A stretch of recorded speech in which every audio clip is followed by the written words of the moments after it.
بسم اللہ الرحمن الرحیم۔ السلام علیکم۔ کم سے کم ایک دفعہ درود شریف پڑھ کر نیچے کامنٹ میں ڈن لکھ دیجیے۔ تو انشاءاللہ آج کی ویڈیو بہت ہی امپورٹنٹ ہوگی، کیونکہ آج کی ویڈیو میں ہم کربلا کے واقعے کے بارے میں بات کریں گے۔ تو اگر آپ کربلا کا پورا واقعہ سننا چاہتے ہیں تو برائے مہربانی اس ویڈیو کو آخر تک دیکھیے اور اس ویڈیو کو اپنی پیاروں کے ساتھ بھی ضرور شیئر کریں، تاکہ اگر جن کو ہمارے پیارے نبی صلی اللہ علیہ وسلم کے پیارے نواسے حضرت حسین رضی اللہ تعالیٰ عنہ کی قربانی، ان کی شہادت کا واقعہ نہیں پتا، تو ان کو اس واقعے کے بارے میں معلوم ہو جائے۔ اچھا جی، اب ہم کربلا کا واقعہ شروع کرتے ہیں۔ دیکھیں، کربلا واقعہ تاریخ کا بہت ہی دردناک واقعہ ہے۔ یہ حق اور باطل کا واقعہ ہے۔ یہ دو الگ الگ شخصیات کے بیچ کا واقعہ ہے۔ یہ دو الگ نظریات کا واقعہ ہے۔ یزید ظلم کی نشانی، حسین رضی اللہ تعالیٰ عنہ امن کی نشانی۔ یزید جبر کا پتلا تو حسین رضی اللہ تعالیٰ عنہ صبر کا پیکر۔ یزید اپنے کالے کرتوتوں سے، اپنے ظلم سے دنیا میں جانا گیا، اور حسین رضی اللہ تعالیٰ عنہ حق اور سچ کے شیر بن کر دنیا میں جانے گئے۔ کربلا کے تپتے میدان میں حسینی اور یزیدی دو گروپ سامنے آتے ہیں۔ یزید میسن کا ناپاک بیٹا تھا اور حسین رضی اللہ تعالیٰ عنہ محمد عربی صلی اللہ علیہ وسلم کی بیٹی فاطمہ الزہرا رضی اللہ تعالیٰ عنہ کے بیٹے تھے۔ سبحان اللہ۔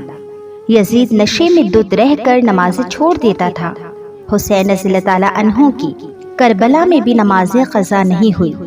یزید نے ایک حج کیا، اس میں بے شمار گناہ کیے۔ حسین رضی اللہ تعالیٰ عنہ نے سواری ہونے کے باوجود بھی 25 حج پیدل کیے۔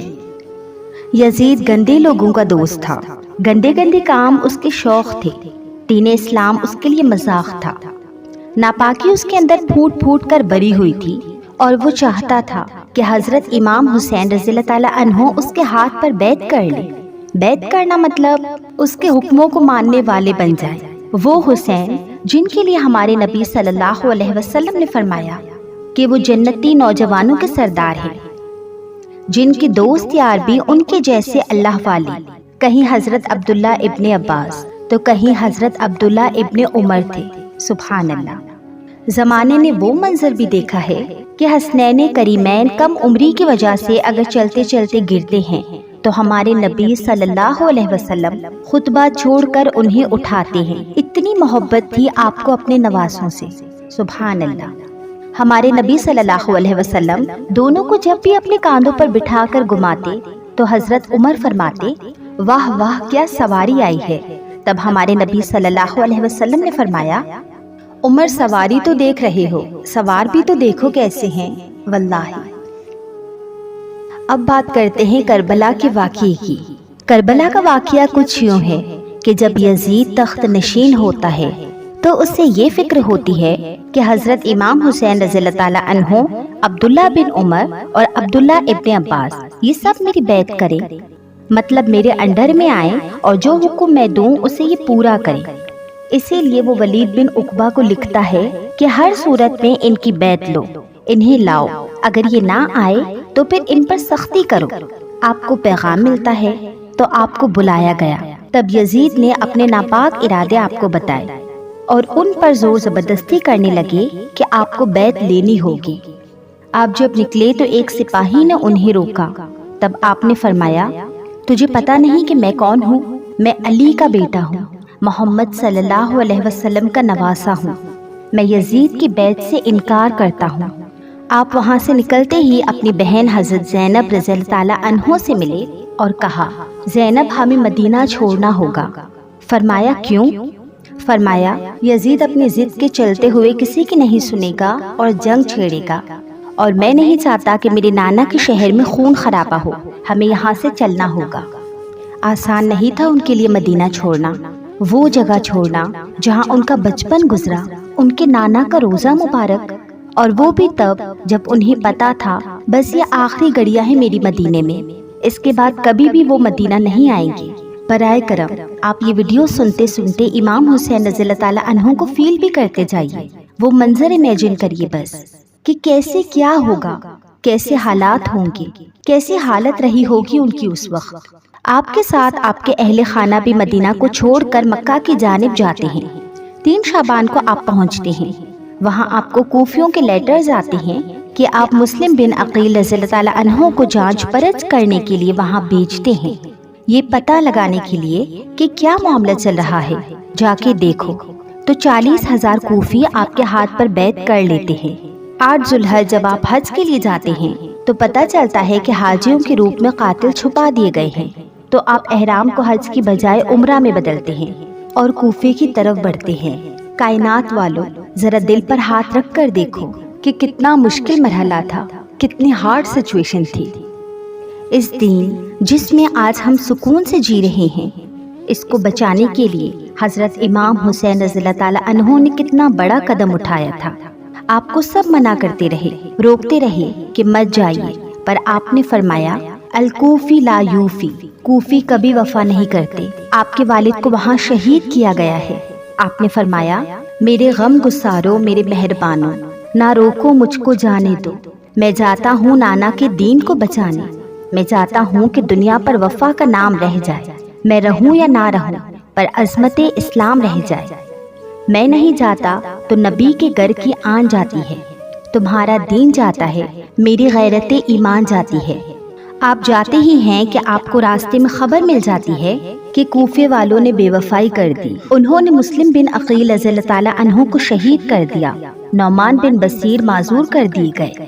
مسلم بن عقیل کی بیعت پر جو 40,000 لوگ آئے تھے وہ ان کے پیچھے نماز پڑھ رہے تھے، اور جب انہوں نے سلام پھیرا تو دیکھا کہ پیچھے ایک بھی انسان نہیں، سب نے اپنے دروازے بند کر لیے ڈر کے مارے کہ کہیں مسلم بن عقیل رضی اللہ تعالیٰ عنہ ان کے گھر میں نہ آ جائے، اور پھر بے دردی سے ان کو شہید کر دیا گیا۔ آپ ابھی راستے میں ہی تھے کہ آپ کو خبر ملتی ہے کہ مسلم بن عقیل رضی اللہ تعالیٰ عنہ کو بے دردی سے شہید کر دیا گیا۔ وہ لوگ جنہوں نے آپ کو خط لکھ کر بلوایا تھا، وہ 40,000 لوگ جنہوں نے کہا تھا کہ آپ آ جائیے، ہم آپ کے ساتھ ہیں، ہم آپ کا انتظار کر رہے ہیں، سب کے سب بدل گئے اور اپنی بیعتیں توڑ دی۔ آپ پھر بھی آگے بڑھنے لگے۔ آپ کے سب دوستوں نے، گھر والوں نے، اہل خانہ نے آپ کو منع کیا کہ آگے نہ جائیں، وہ لوگ آپ کو بہت برے طریقے سے شہید کر دیں گے۔ آپ نے فرمایا مجھے سب پتا ہے کہ میرے ساتھ کیا ہوگا، میں کسی چیز سے بھی بے خبر نہیں، لیکن میں اس لیے جا رہا ہوں کہ قیامت تک ظلم، جبر اور ناانصافی کے خلاف کھڑے ہونے والوں کے لیے کوئی نمونہ تو ہو۔ امام حسین رضی اللہ تعالیٰ عنہ نے اپنے خون سے 2 لائنیں بنائی، ایک حصہ یزید والوں کا، ایک حصہ حسین والوں کا، ایک حق والے، ایک ظلم والے، ایک انصاف والے، ایک دھوکہ دینے والے، ایک سچ والے، ایک جھوٹ والے، ایک رحم کرنے والے اور ایک دل آزاری کرنے والے۔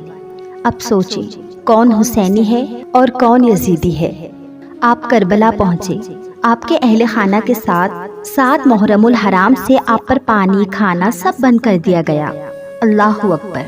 فرات کی نہر سامنے بہہ رہی ہے، لیکن ایک قطرہ بھی ان کے نواسوں کو نہیں دیا جا رہا جن کے لیے تمام کائنات کو بنایا گیا۔ صبر کا امتحان تھا۔ 9 محرم الحرام کو پوری رات عبادت میں بسر کی، دیا بجھا دیا کہ انہیں میرا خون چاہیے، تم سب اگر جانا چاہو تو چلے جاؤ، میں اس پر برا نہیں مانوں گا، اور تم لوگ جاؤ گے تو یہ لوگ تمہیں روکیں گے بھی نہیں، کیونکہ انہیں صرف مجھ سے مطلب ہے، تم سے نہیں۔ آدھی رات کے بعد جب دیا روشن کیا اور جب پیچھے دیکھا تو کوئی بھی چھوڑ کر نہیں گیا، سب وہیں کے وہیں بیٹھے ہوئے تھے۔ سب وفاداروں نے فرمایا کہ ہمیں ہر طریقے سے اگر چیر کر بھی رکھ دیا جائے تو بھی ہمارا ایک ایک حصہ آپ کے ساتھ ہی رہے گا یا سیدی۔ جنگ شروع ہوئی، ایک طرف ہزاروں کی تعداد کھائے پیے مضبوط لوگ، اور دوسری طرف 3 دن کے بھوکے پیاسے کمزور 72 لوگ۔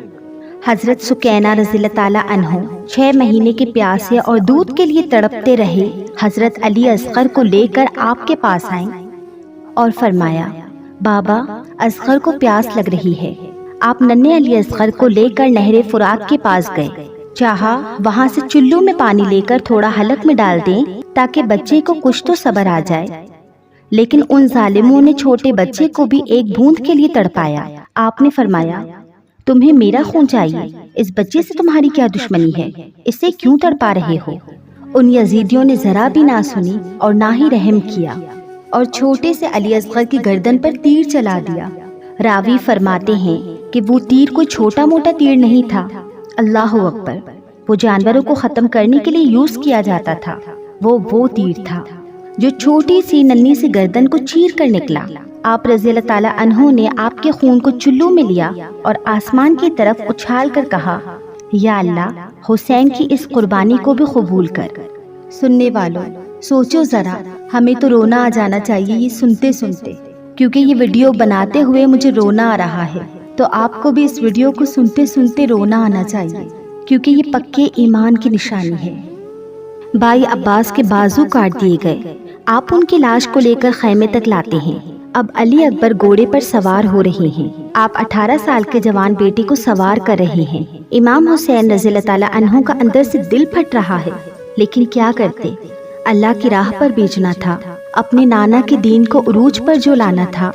علی اکبر بھی تھوڑی دیر میں لڑنے کے بعد گھوڑے سے گرتے ہیں۔ آپ اپنے جوان بیٹے کی لاش کو خیمے تک اٹھا کر لاتے ہیں۔ ایک ایک کر کے 71 لاشیں خیمے میں جمع ہو جاتی ہیں۔ اب باری آتی ہے حضرت امام حسین رضی اللہ تعالیٰ عنہ کی۔ اب آپ گھوڑے پر سوار ہو رہے ہیں۔ اب یہ جانیے کہ بہن زینب کی حالت کیسی ہو رہی ہے۔ آپ اپنے آپ کو سنبھال نہیں پا رہی، زور زور سے رو رہی ہیں۔ انہیں پتا ہے کہ میرا بھائی اکیلا جا رہا ہے، وہ ہزاروں کی تعداد میں اتنے بڑے بڑے ہتھیار لے کر کھڑے ہیں، انہیں پتا ہے کہ کیا انجام ہونے والا ہے۔ آپ رو رو کر بائی بائی پکار رہی ہیں۔ کربلا کے میدان میں حضرت زینب رضی اللہ تعالیٰ عنہ کی بہادری بے مثال تھی۔ ذرا یہ بھی سنیے، آپ نے اپنے دونوں بیٹوں کو کھویا، لیکن جب بائی کی باری آئی تو آپ اپنا صبر کھو چکی۔ حضرت امام حسین رضی اللہ تعالیٰ عنہ نے فرمایا، میری بہن صبر کرو، یہ تمہیں تمہارے رب کے قریب کرے گا، صبر سے ہی زندگی کامیاب ہوگی، صبر رکھو اور اپنی قوم کو پردے کی تاکید کرو۔ اللہ اکبر، اللہ والوں کے تو کیا ہی کہنے۔ آپ امام حسین رضی اللہ تعالیٰ عنہ یزیدیوں سے فرماتے ہیں، مجھے کیوں مارتے ہو؟ کیا تمہیں نہیں معلوم کہ میں حق پر ہوں، میں جنتی نوجوانوں کا سردار ہوں؟ تمہیں ایسا کرتے ہوئے اللہ سے ڈر نہیں لگتا؟ لیکن کسی نے ان کی نہ سنی اور بے رحموں نے انہیں بھی شہید کر دیا۔ اللہ اکبر، یزید لعنتی نے آپ کو تب شہید کیا جب آپ سجدے کی حالت میں تھے، آپ سجدہ کر رہے تھے اور آپ کے سر مبارک کو شہید کر دیا گیا۔ اللہ اکبر، یزید پلید آپ کو اپنے آگے جھکانا چاہتا تھا، لیکن آپ نہیں جھکے، آپ اپنے رب کے آگے جھکے اور تب انہیں شہید کیا۔ کہا جاتا ہے کہ ان ظالموں نے آپ کے سر مبارک کو نیزے پر رکھ کر تعزیے جیسا بنا کر پوری 72 گردنوں کو گھمایا گیا اور ڈول تاشے بجائے گئے، اور آج کچھ بے وقوف یزیدوں کی طرح خوشیاں منا رہے ہیں، تعزیے بناتے ہیں، ڈول بجاتے ہیں۔ جو ایسا کرتے ہیں وہ حسینی نہیں ہیں بلکہ وہ یزیدی ہیں۔ حسینی تو نمازی ہوتے ہیں، ہر حال میں نماز پڑھتے ہیں، اپنی نمازوں کو قضا نہیں کرتے۔ اللہ کریم ہدایت دے ان جاہل مسلمانوں کو اور ہمیں 5 وقت کی نماز کی توفیق عطا فرمائے۔ میں سلام کرتی ہوں حضرت امام حسین رضی اللہ تعالیٰ عنہ کو اور ان 72 بہادروں کو جن کے بارے میں گاندھی جی نے کہا تھا کہ اگر میرے پاس 72 کربلا والوں میں سے کوئی ایک بھی ہوتا تو میں انڈیا کو انگریزوں سے آزاد کر لیتا۔ کہنے کو تو آپ کی شان میں بہت کچھ ہے، لیکن لمٹ بہت کم ہے، تو پلیز آپ اس ویڈیو کو جتنا چاہے اتنا شیئر کریں تاکہ ہر مسلم اور غیر مسلم کو اس واقعے کے بارے میں معلوم ہو، اور ہونا بھی چاہیے۔ جزاک اللہ خیرہ۔